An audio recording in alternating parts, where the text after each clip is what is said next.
In capitalist realism, reflexive impotence refers to the phenomenon where individuals recognize the problems around them but feel powerless to change anything. As Mark Fisher notes, by contrast with their forebears in the 1960s and 1970s, British students today appear to be politically disengaged.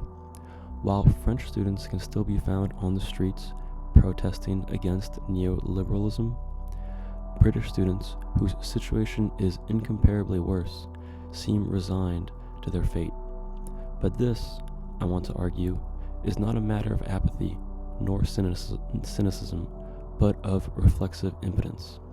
This belief isn't passive. It's a self-fulfilling prophecy that reinforces their inaction. The chapter argues that this sense of powerlessness is pervasive among British youth, leading to widespread mental health issues. Depression is rampant, and many students suffer from learning difficulties like dyslexia. This situation is so severe that being a teenager in late capitalist Britain is almost considered a sickness. These personal struggles are often treated as isolated, individual issues rather than symptoms of broader social and systemic problems, further depoliticizing the youth. Depressive hedonia. An interesting concept introduced is depressive hedonia. Unlike traditional depression, characterized by an inability to feel pleasure, depressive hedonia involves an obsessive pursuit of pleasure as a way to avoid other activities. Many of the teenage students I encountered seemed to be in a state of what I would call depressive hedonia, where an inability to get pleasure leads to an inability to do anything except pursue pleasure. This constant chase for pleasure leaves students feeling like something is missing, but unable to identify that true satisfaction lies beyond mere pleasure seeking. Students today are caught between their old roles as subjects of disciplinary institutions and their new roles as consumers of services. This ambiguity creates a disconnect, where the structure and motivation provided by discipline are missing, and the freedom offered by consumerism leads to a kind of paralyzing comfort. Control societies. The chapter draws on the ideas of philosopher Gilles Deleuze, who contrasts disciplinary societies with what he calls control societies. Deleuze distinguishes between the disciplinary societies described by Foucault, which were organized around the enclosed spaces of the factory, the school, and the prison, and the new control societies, in which all institutions are embedded in a dispersed corporation. In control societies, power is diffuse and embedded in every aspect of life. The constant need for self-improvement and perpetual training exemplifies this new form of control. It's a world where work follows you home and leisure time is filled with activities that still serve as interests of capital. In this environment, external surveillance is replaced by internal policing. People become complicit to their own control, a concept explored through the figure of the control addict, someone who is both addicted to control and controlled by it.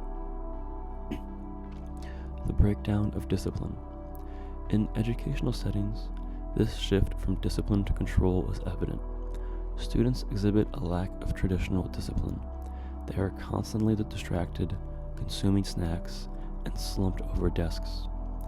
The old disciplinary methods are breaking down, replaced by the technologies of control that promote perpetual consumption and continuous development. Students are aware that if they don't attend for weeks on end, and if they don't produce any work, they will not face any meaningful sanction. Colleges are now funded based on targets related to exam results, attendance, and student retention. This market-driven approach to education means that colleges can't afford to exclude students, even if they are disruptive and disengaged.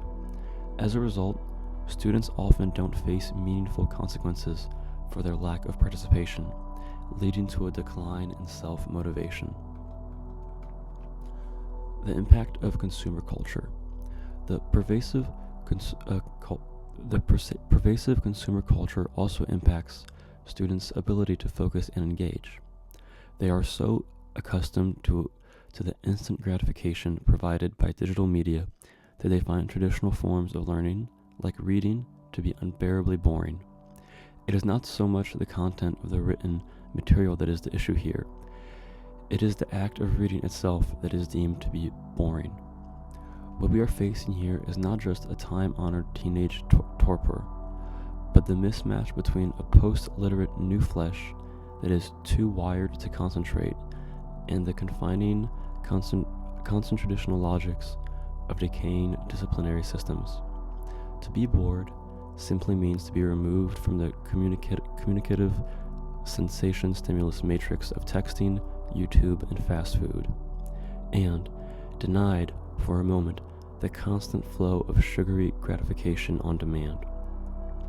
As Alain Badiou remarked, in France, Restoration refers to the period of the return of the king in 1815, after the Revolution and Napoleon.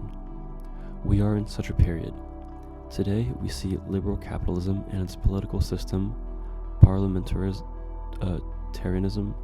as the only natural and acceptable solutions. So in conclusion, Chapter 4 of Capitalist Realism, Reflexive Impotence, Immobilization, and Liberal Communism, provides a critical look at the state of political disengagement among British students and the broader societal implications of control societies. It challenges us to think about how we can move beyond the constraints of reflexive impotence and find new ways to resist and transform the current system.